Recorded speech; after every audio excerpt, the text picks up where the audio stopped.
Bueno, estamos en conversación con el doctor Eduardo Barcesat, un reconocido constitucionalista,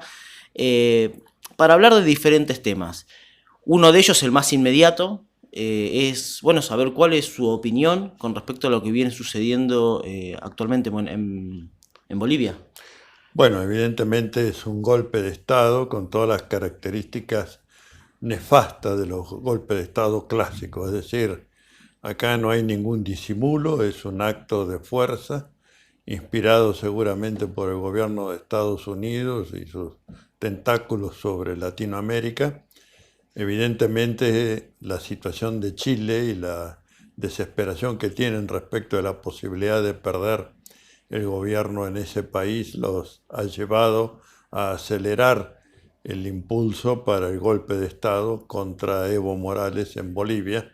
a modo de equilibrar un poco los tantos, ¿no? Bueno, yo creo que esta es la oportunidad que tienen los gobiernos y pueblos de Latinoamérica para recuperar la UNASUR y la CELAC y tener la misma actitud que se tuvo con estos dos organismos cuando los golpes de Estado el, desarrollado contra el presidente de Paraguay, Lugo, y el de El Salvador, es decir, Zelaya. No podemos realmente permitir que la voluntad popular sea desafiada por estos grupos fascistoides que con el poder de armas y con el dinero suministrado por el imperialismo tumban gobiernos y nos retrotraen 30 años de construcción y de obrar en beneficio de los pueblos, ¿no? Creo que el gobierno de Evo ha sido el más progresista, el más exitoso además en cuanto a sus logros del continente latinoamericano, y la caída de él y de su leal y meritorio vicepresidente Álvaro García Linera es un baldón para el proceso democratizador, igualitario e inclusivo de nuestra Latinoamérica. Aguardo muy sinceramente que el golpe fracase, es decir, que las fuerzas populares se rearmen, puedan preservar el gobierno del pueblo, electo por el pueblo, sin objeción alguna que pudiera hacerse legítimamente a haber logrado el éxito en la compulsa electoral, y que esto de alguna manera no solamente reponga a Evo Morales y García Linera, sino que coarte cualquier otra intentona golpista en el continente suramericano, pues si no, todo gobierno que asuma ahora, el argentino, previsiblemente o posiblemente el uruguayo, va a estar signado por un temor, una autocensura de no avanzar demasiado, no sea que el imperialismo se encabrite y haga otra de sus manotazos, otro de sus golpes clásicos o disimulados como fue en Brasil para sacar a Dilma Rousseff e inhabilitarlo a Lula. Lamentablemente a todos los del campo progresista esto nos da el dolor de que pasamos de la euforia del recupero de la libertad de Lula, que no es el final de su proceso, pero que habilita que siga la lucha en mejores condiciones, a tener esta situación de duelo, diría, por la momentánea caída del gobierno de Evo Morales. Y digo momentánea porque todavía creo que es muy prematuro poder anticipar cuál va a ser el derrotero, si se va a profundizar el golpe o si se va a retrotraer como de alguna manera ocurrió en Venezuela, ¿no? Todas estas son variables que están abiertas. Por supuesto que sería nuestro deseo y nuestra propuesta que haya una actitud fuerte de parte de los gobiernos latinoamericanos, de sus organizaciones sociales y políticas. Yo he invocado en una columna del día de hoy que salió publicada en Perfil que el pueblo y gobierno debían basarse en el no reconocimiento al golpe de Estado para preservar los logros y para demostrar que la democracia es hoy día un valor adquirido por los sectores progresistas de los pueblos latinoamericanos. Es decir, el Estado de Derecho o su recupero y su ejercicio es una consigna revolucionaria, ¿no? Ahora, vinculado un poco con esto, porque también lo que les voy a preguntar está estrechamente ligado a destruir la democracia, la república, la política, que es el lawfare. Bueno, el lawfare es la continuidad de la doctrina de seguridad nacional bajo otras formas. ¿Por qué? Porque como tirar bombas, asesinar, encarcelar, desaparecer, goza de muy mala prensa ante la opinión pública internacional, se ha inventado esto de la guerra judicial, que es la continuidad de la guerra bajo otras formas, ¿no? El propósito es el mismo, de destruir al enemigo. Es un producto de la Academia Militar estadounidense, que precisamente da estos parámetros. Una forma de destrucción del enemigo que no sea tan visible y tan criticable como lo son las formas clásicas de la guerra. El lawfare utiliza el aparato judicial vehiculizado por el poder mediático y por supuesto con el soporte de los grupos económicos financieros, y produce este efecto destructivo de la persona, porque no solamente que pierde la libertad individual, sino que pierde todo lo que va anejo a la libertad individual. Me refiero a las relaciones políticas, las relaciones de familia o de trabajo.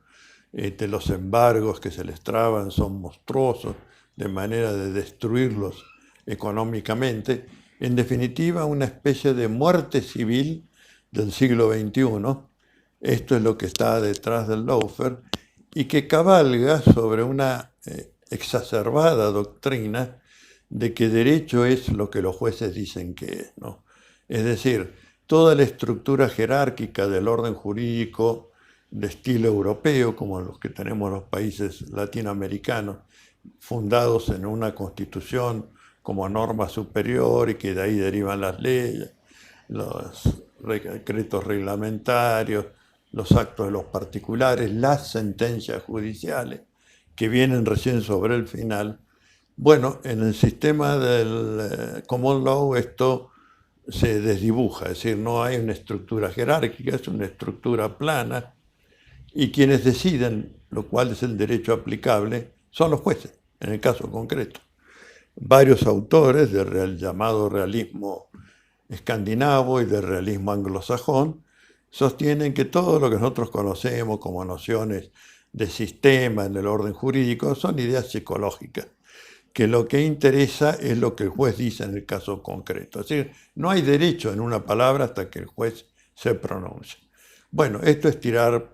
por la borda la cultura jurídica de los pueblos europeos y de los pueblos latinoamericanos que se han inspirado en el modelo europeo y que han desdeñado el sistema del common law. Lo que no le quita valía o creatividad a los pronunciamientos judiciales, pero siempre que se correspondan con las leyes y fundamentalmente con la supremacía constitucional y de los tratados internacionales de derechos humanos. Bueno, esta situación lleva a que procesos ficcionales, y cuando digo ficcionales no es algo peyorativo, significa que los relatos volcados o que animan estos procesos judiciales no se corresponden con la realidad. Son relatos, se sostienen en la comunicación social y en la prepotencia de los jueces, pero no en la verdad ni son una reconstrucción de la verdad. Son la creación de una pseudo verdad por fuera de las reglas de prueba bien adquirida, de legalidad del obrar de los jueces. Algunos de sus corifeos más, no sé si decir notables, porque notable generalmente se dice cuando alguien tiene algo bondadoso que ofrecer. En este caso sería alguno de sus más perversos, Bonadío, dice,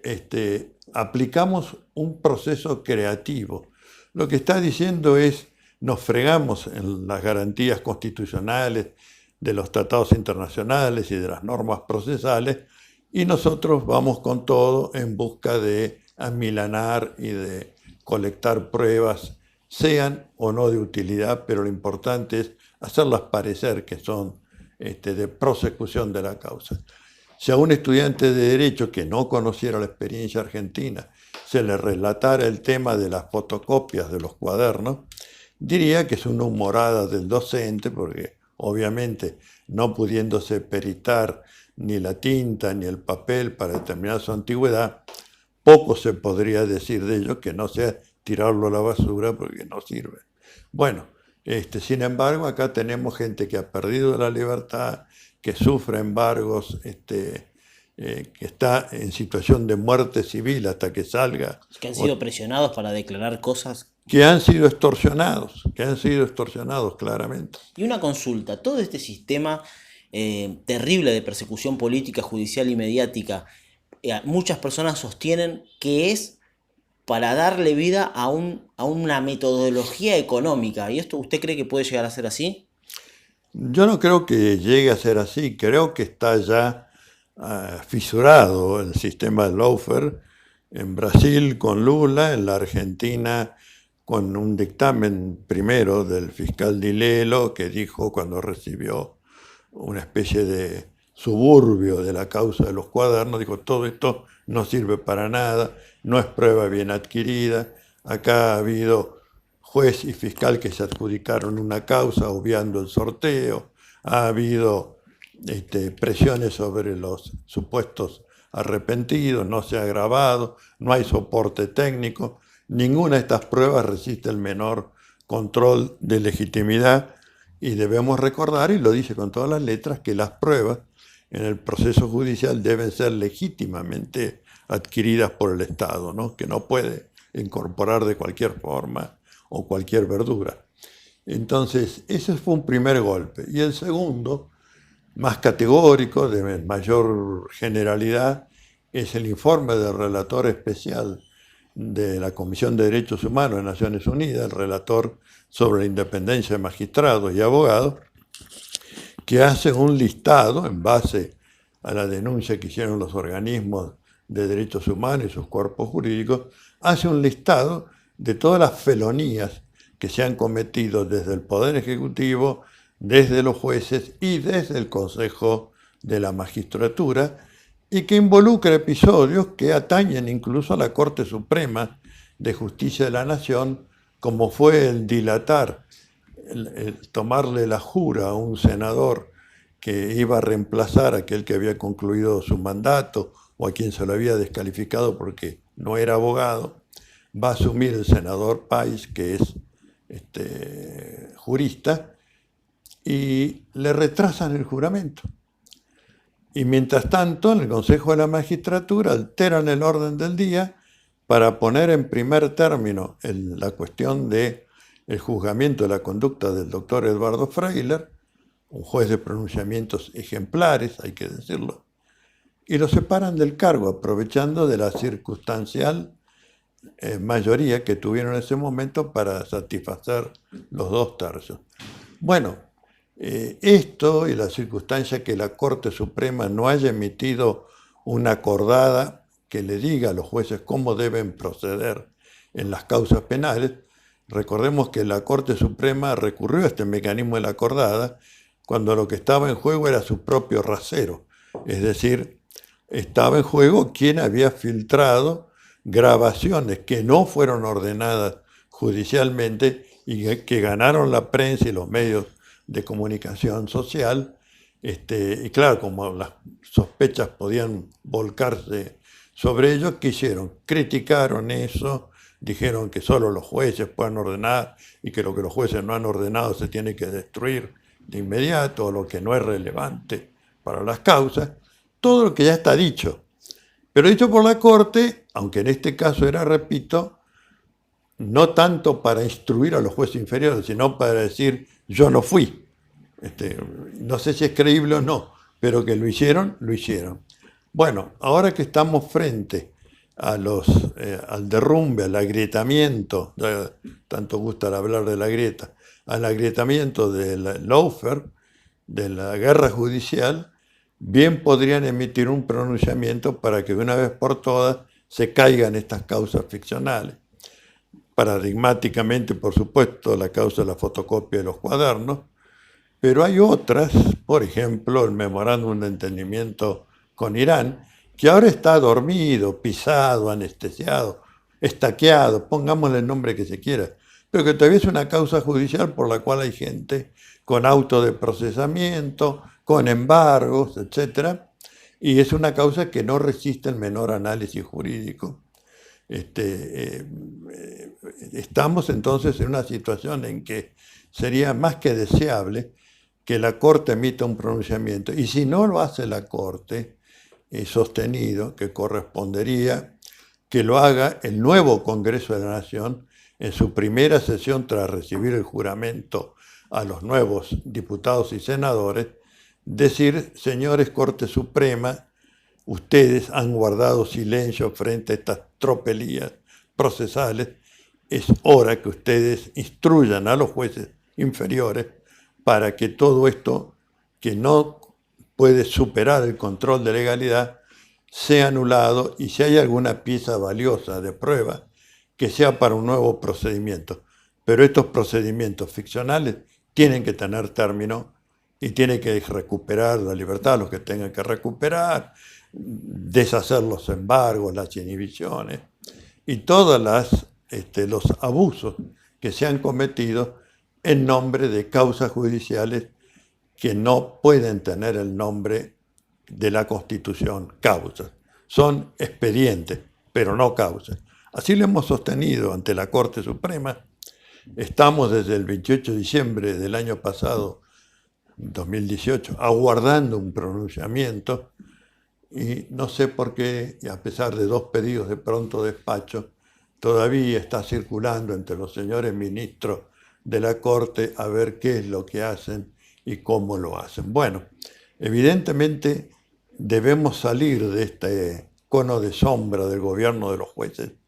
para tener un gobierno que respete lo que dice el artículo 1 de la Constitución Nacional,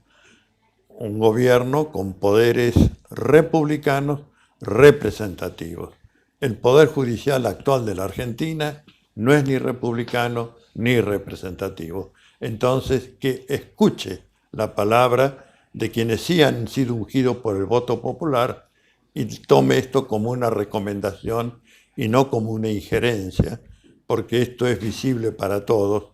hasta para el menos vidente, de que estamos frente a esa suerte desgraciada de procesos ficcionales que enturbian el prestigio de la dignidad del discurso jurídico y de las prácticas jurisdiccionales. Incluso hasta de la propia política, porque ha sido utilizado para denostar personas con claras ideologías específicas, y lo han utilizado para eso, para destruir la política y la república. Por eso, sí, efectivamente, es una guerra, es decir, da gusto ver esa película, da gusto y da escándalo, ¿no? La película que se ha hecho sobre el lawfare, donde aparece el militar de la Academia West Point que define cómo es esta guerra judicial, cuál es su objetivo, y donde habla claramente de enemigo y de continuación de la guerra por otros medios, tal vez parafraseando a Clausewitz, que decía que, bueno, la guerra es la continuación de la política por otros medios. Dudo que alguien más lea Clausewitz que no sea en la Academia Militar. Bueno, pero ahora tiene un discípulo que dice: la guerra judicial es la continuación de la guerra por otros medios. Y ahora usted ha hablado también de la Constitución, y hay una cosa muy interesante que usted ha bregado mucho, incluso ha creado un preámbulo para una nueva Constitución, y queríamos saber, más o menos así, para no agobiarlo con los detalles, pero ¿de qué se trataría en qué se basa esta idea de reformar la Constitución, y si cree de que este nuevo gobierno puede llegar a tener la intención de lograr esas reformas? Bueno, yo voy a decir por qué creo en la necesidad de una nueva Constitución, ¿no? Es decir, recordemos que la parte dogmática, la que define el proyecto político-económico de la nación argentina, sigue siendo el modelo de 1853/60, ¿no? Eso fue declarado intocable por las dos fuerzas políticas mayoritarias, el PJ y la Unión Cívica Radical, tanto cuando Alfonsín impulsaba la idea de la reforma como cuando la impulsó Menem. El acuerdo elemental primero a que arribaron las fuerzas mayoritarias era no tocar la parte dogmática de la Constitución, como si allí estuviera un reservorio de verdades reveladas, eternas, inmutables, y lo que hay es un proyecto de país agropecuario, agroexportador, fiduciario, rentístico, que dio lugar a dos oligarquías, la oligarquía terrateniente o oligarquía agropecuaria y la oligarquía financiera. Eso no sirve para nada, es decir, tenemos que cambiarlo. Y hay que cambiarlo con sentido de atender a qué. De atender a que las riquezas y recursos naturales son, como dicen los tratados internacionales, de titularidad del pueblo argentino y por lo tanto toda tarea extractiva o de desarrollo o emprendimiento debe hacerse bajo ese principio general: las riquezas y los recursos son de los pueblos, no de los estados, no de los gobiernos, sino de los pueblos. Esto está en las dos normas de más alta jerarquía del derecho internacional de derechos humanos, que son los pactos internacionales de Naciones Unidas, que los dos comienzan con la misma cláusula: libre determinación de los pueblos, derecho a la independencia económica y titularidad de los pueblos sobre riquezas y recursos naturales. Bueno, creo que esto es la base, la carta magna para el puntapié inicial de la custodia de las riquezas y recursos naturales, porque tengamos claro que las guerras futuras no solamente van a ser por los hidrocarburos, van a venir por el agua potable, van a venir por las tierras con aptitud rural y van a venir por los minerales estratégicos, ya que los otros, el oro, la plata, el platino, ya los saquearon durante 500 años. Bueno, ahora van a venir a saquear el sílice, el litio y el tungsteno, sin los cuales no hay desarrollo informático, ¿no? Entonces, ese es un punto. El otro es el de la integración de Latinoamérica y el Caribe. No puede ser que venga un papanata como el actual presidente y nos saque la UNASUR, nos saque la CELAC, tiren abajo el Mercosur, y todo esto no sirve, y terminemos inermes, como hoy, que muchos se preguntan, y creo que de buena fe, qué se puede hacer para ayudar a Bolivia, y resulta que nuestros brazos, nuestros instrumentos más importantes, que eran la UNASUR y la CELAC, que varias veces fueron activados para impedir, o por lo menos para acotar el poder de los golpes de Estado, hoy en día no los tenemos. Me refiero a la CELAC y a la UNASUR. Bueno, y el tercer segmento, para mí muy importante en la parte dogmática, es política.